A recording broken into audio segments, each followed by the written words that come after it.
নমস্কাৰ সকলোকে, মই পূজা। আপোনালোক সকলোকে পূজা কিটচেন ব্লগলৈ স্বাগতম জনাইছোঁ। আজি এটা মই ৰেচিপি লৈ আহিছোঁ, বৰালি মাছ আৰু সৰিয়হৰ।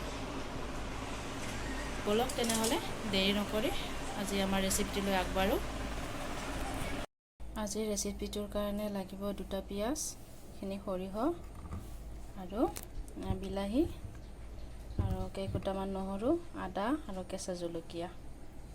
বৰালি মাছ মেইন ইনগ্ৰিডিয়েণ্টছ, বৰালি মাছ লাগিব। বৰালি মাছখিনি ধুনীয়াকৈ নিমখ সানি ল'ম সোৱাদ অনুসৰি, আৰু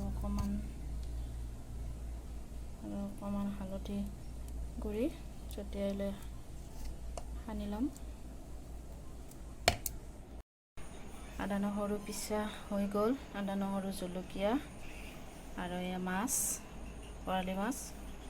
পিঁয়াজ 2টা ডাঙৰ চাইজৰ কাটি লৈছোঁ, এটা বিলাহী আৰু এই সৰিয়হ পেষ্ট। এতিয়া ৰেডি হৈ গ'ল। গৰম হোৱাৰ লগে লগে তেলটো দি দিলোঁ। এতিয়া মাছটো ফ্ৰাই হ'বৰ কাৰণে ইয়াত তুলি দিম।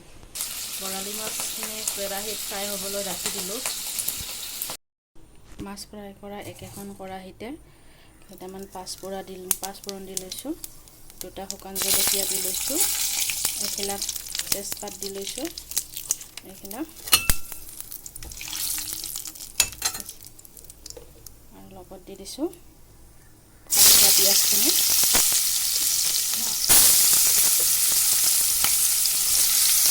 পিঁয়াজখিনিৰ ৰংটো সলনি নোহোৱালৈকে কিছু সময় এনেকৈ লৰাই ভাজি থাকিম।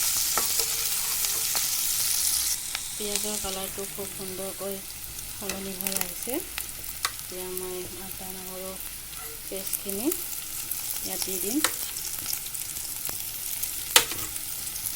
আদা নহৰুৰ পেষ্টখিনি দি ইয়াত মই কাটি থোৱা বিলাহীখিনি দি দিম।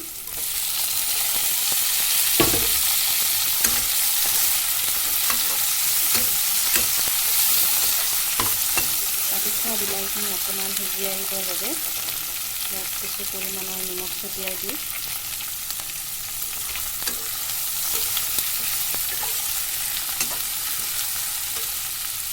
আৰু মই নিমখটো ইয়াত একেলগে এড কৰি দিওঁ, পিছত মই নিমখ আৰু ব্যৱহাৰ নকৰোঁ। সোৱাদ অনুসৰি আন্দাজমতে নিমখটো দি লৈছোঁ। আৰু এতিয়া কিছু সময় ঢাকনি লগাই দিম, বিলাহীখিনি যেতিয়ালৈকে সিজি নাহে। এতিয়া মই ঢাকনি গুচাই মিহলাই লোৱা জিৰা পাউডাৰ আৰু ৰেড চিলি পাউডাৰ, অকণমান মিট মছলা ইয়াত দি লৈছোঁ। 1 চামুচমান হ'ব সকলোখিনি মিহলাই, জিৰা পাউডাৰ, মিট মছলা আৰু ৰেড চিলি পাউডাৰ। এতিয়া লৰাই দিম। লৰাই দি আকৌ কিছু সময়ৰ কাৰণে ঢাকনি লগাই দিম। 1 চামুচ পানী দিম ইয়াতে, 1 চামুচ বা 2 চামুচ, যাতে মছলাখিনি লাগি নাহে তলত।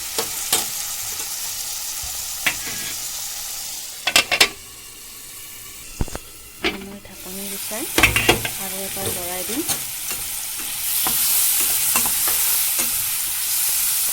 বিলাহীখিনিও সিজি আহিছে আৰু বেছি সিজিব নালাগে, নহ'লে আমাৰ মছলাখিনি গোটেই জ্বলি যাব।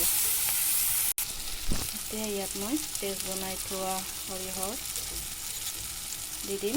সৰিয়হখিনি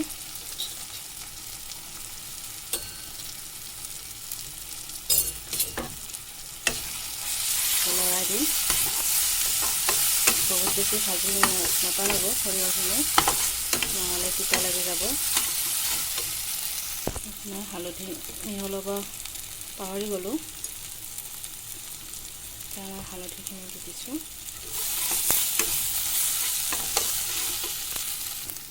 এতিয়া মই ইয়াত সোৱাদ অনুসৰি পানী যোগ কৰি দিম।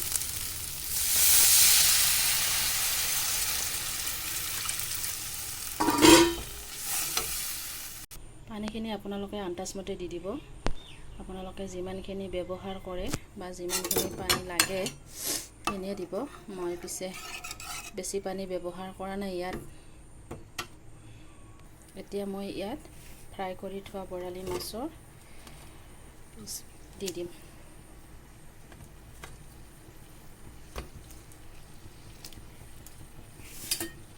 বৰালি মাছৰ পিচ দি দিলোঁ ইয়াত, যিখিনি মই ফ্ৰাই কৰি লৈছিলোঁ। এতিয়া কিছু সময় ঢাকনি লগাই দিম উতলিবৰ বাবে। এবাৰ ঢাকনি গুচাই লৰাই দিম।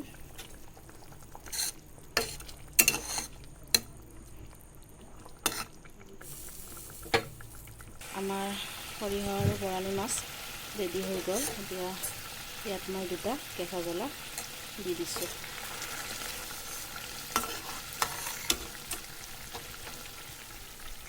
চাওক, আজিৰ ৰেচিপিটো আমাৰ খুব সুন্দৰকৈ ৰেডি হৈ গ'ল।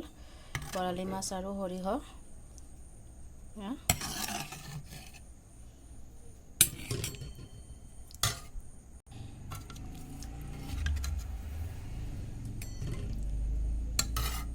যদি আমাৰ ৰেচিপিটো ভাল লাগিছে, লাইক কৰিব, কমেণ্ট কৰিব আৰু লগতে চেনেলটো ছাবস্ক্ৰাইব কৰি দিব।